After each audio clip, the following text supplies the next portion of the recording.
រំពឹងថានៅក្នុងចុងឆ្នាំ2026តម្លៃមាសនឹងមានការកើនឡើងជាប្រកបបន្ថែមពីនេះធនាគារ Goldman Sachs បានធ្វើការប៉ាន់ប្រមាណតែទៅជាមួយនឹងការទិញមាសតាមរយៈធនាគារកណ្ដាលជំនាញពិភពលោកនៅក្នុងកំឡុងឆ្នាំ2025នៅក្នុងរយៈពេល12ខែយើងឃើញថាធនាគារនៅក្នុងពិភពលោកដែលទិញតាមរយៈសម្ព័ន្ធឬក៏ទិញស្តុកទុកដើម្បី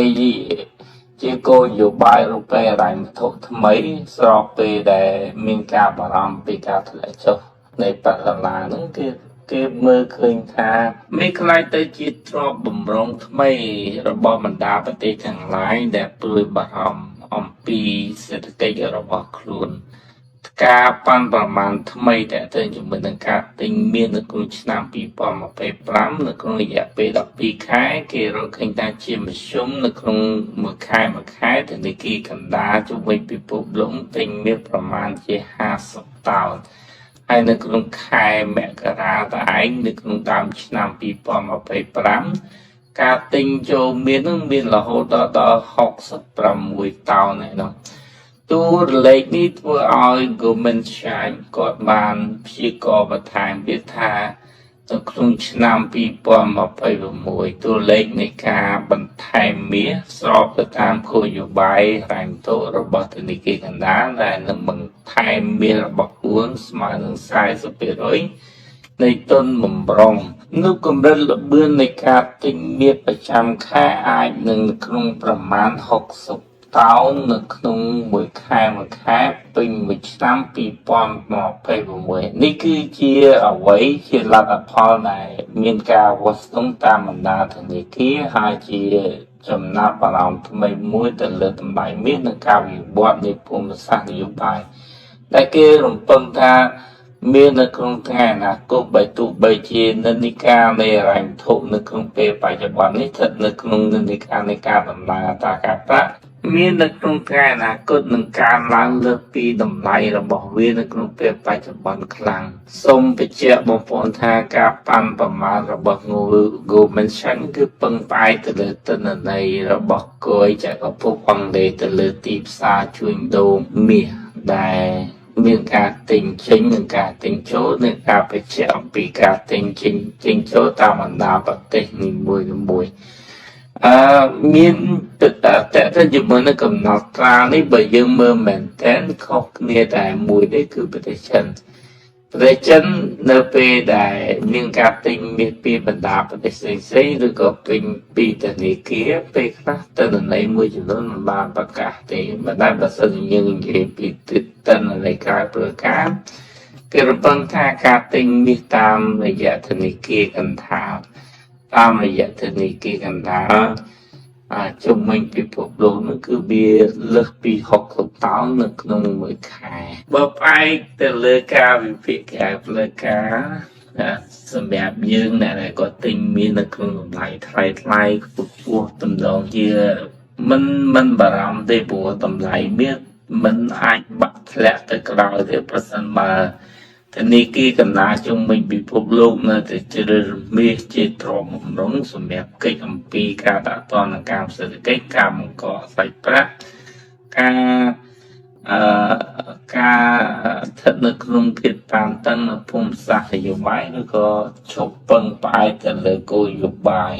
ហិរញ្ញវត្ថុរបស់សហរដ្ឋអាមេរិកអាចនឹងមានបញ្ហាធ្ងន់បច្ចុប្បន្នមាសធៀបជាមួយនឹងប្រាក់ដុល្លារហើយមិនតមានរូបិយប័ណ្ណមួយណាមកធៀបជាមួយមាសទោះបីជាយន់យកប្រាក់ដុល្លារទៅទិញហើយប្រទេសចិនយកមាសដើម្បីទៅជួយលើយន់ចំនួនប្រាក់ដុល្លារក្តីប្រសិនមានការដួលរលំនៃប្រព័ន្ធសេដ្ឋកិច្ចមានការដួលរលំនៃប្រាក់ដុល្លារពិតប្រាកដឬក៏មានការធ្លាក់ថយបន្ថែមទៅទៀតណាមាសគឺការឡើងខ្លាំងណាស់ព្រោះមាសគឺជាទ្រព្យសម្បត្តិរបស់ពិភពលោកទីទ្រព្យសម្បត្តិអរូបីប្រទេសណាក៏ប្រើប្រាស់មាសក្នុងការជួញដូរដែលអត់មានអ្នកប្រកែកអំពីមាសទេមាសអាចបោះពុំដូចជាប្រាក់ដុល្លារទេមាសអាចរកប៉ុន្មានប៉ុន្តែត្រូវចំណាយថវិកាចំណាយកម្លាំងចំណាយពលកម្មនិងការវិនិយោគ ក្នុងរយៈពេលនៃការធ្វើប្រើរយៈពេលការស្រាវជ្រាវនិងការរករំ5ទៅ10ឆ្នាំហើយថាវិការច្រើនហើយការពីមុនគេសិក្សាអំពីការផលិតវិស្វបនិម្មិតដូចការផលិតពេជ្រដូចជាពេជ្រឡាបពេជ្រដែលគេចេញពីឡាបូពេជ្រចិញ្ចឹមឬក៏ពេជ្រពិសោធន៍តម្លៃនៃការផលិតមានកម្រិតខ្ពស់ជាងតម្លៃនៃការផលិតតាមរយៈការរុករកឬការចម្រាញ់ច្រើនដងដូចនេះมันមានអ្វីដែលយើងបារម្ភនៅក្នុងពេលបច្ចុប្បន្ននេះនេះគ្រាន់តែជាព័ត៌មានដែលនិយាយអំពីនិន្នាការឬក៏តម្លៃមាសតាមរយៈរបាយការណ៍របស់ Goldman Sachs ឬក៏ការព្យាករណ៍របស់ Goldman Sachs តែប៉ុណ្ណោះសម្រាប់បងប្អូនដែលត្រូវការទិញដូរមាសបងប្អូនអាចមើលតម្លៃនៅហាងឆេងខាងលើសម្រាប់តម្លៃពេលបច្ចុប្បន្នគឺអាចទិញបានក្នុងការសន្សំនៅក្នុងរយៈពេលវែងបើវាធ្លាក់វាអាចធ្លាក់នៅក្នុងល្បាក់4300ឬ4400ឬខ្ញុំជំរាបជូនអញ្ចឹងតម្លៃនេះគឺជាតម្លៃមធ្យមដែលទិញបានហើយតម្លៃខ្ពស់ហើយយើងកំពុងតែរងចាំវានោះគឺព្យាយាមឲ្យមានបំបីក្នុងតម្លៃ4800ទៅ4900 $នៅក្នុងមួយអោនឬក៏$608នៅក្នុងជីមុននឹងមានការឡើងទៅដល់តម្លៃខ្ពស់ដែលបងប្អូនធ្លាប់ជាប់ការគ្រាកន្លងមករាល់ការផ្ដល់ព័ត៌មានទាំងអស់សូមកុំភ្លេចផ្ទៀងផ្ទាត់នៅអ្វីដែលខ្ញុំជូនទៅបងប្អូនដើម្បីឲ្យប្រកាសថាអ្វីដែលបងប្អូនទទួលបានគឺជាព័ត៌មានពិតប្រាកដ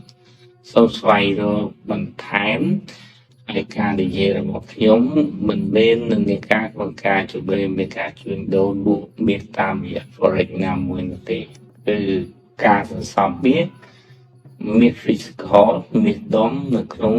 រយៈពេលវែងសូមអរគុណសូមជម្រាបលា